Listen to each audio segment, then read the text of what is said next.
Hey guys, Chris here from Lifeline EMS Training. I wanted to go over with you real quick a video on an article we did on our website a little bit ago, but the quick and easy IV task trainer recipe.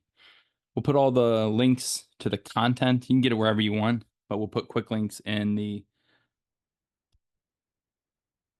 video comments for all the components that are required.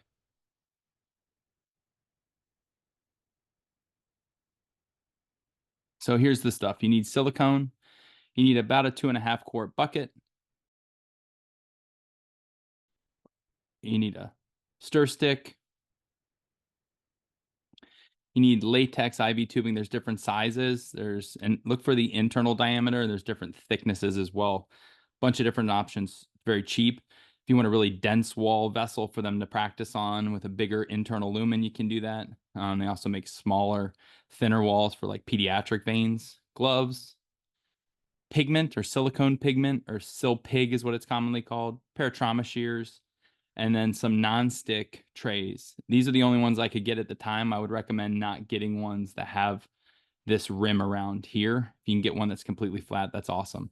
Bunch of different ways you can lay your vessels on here, whatever works. If you're looking to just make something for quick practice or ultrasound, you can. Here I drill holes in the side of the lip so I can run the vessels across. And by doing this, it keeps them low and shallow. So the part that's up, because these vessels will naturally lift up or kind of float to the top, the part that's up will be what goes down on the plastic. And then the base is what will be presented to the student delivering the IV. So you mix up your silicone based on the instructions on the box. And yes, follow the instructions on the box. It's very easy.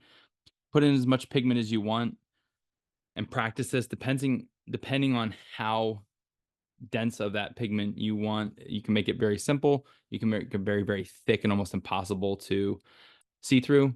Here, as you see, I didn't mix it too great. It was outside. It was about 102 degrees when I made this video, and optimally you want it between 70 and 80. Do it inside, and then you let it sit for what the instructions say. So I gave it 40 minutes, and you pop it out, and it's just as simple as that. It's all one big unit.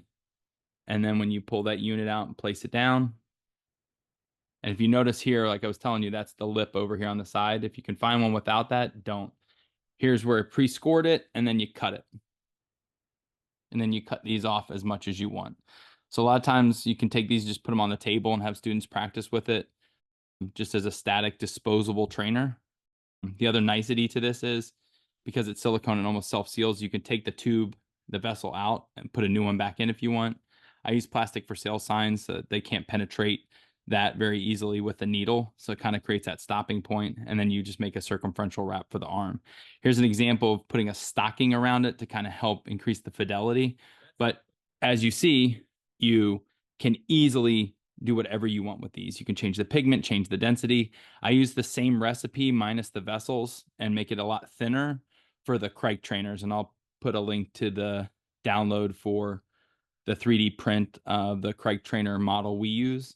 But super easy, very cheap. You can make tons of them. Make it a student project. Hope that helped.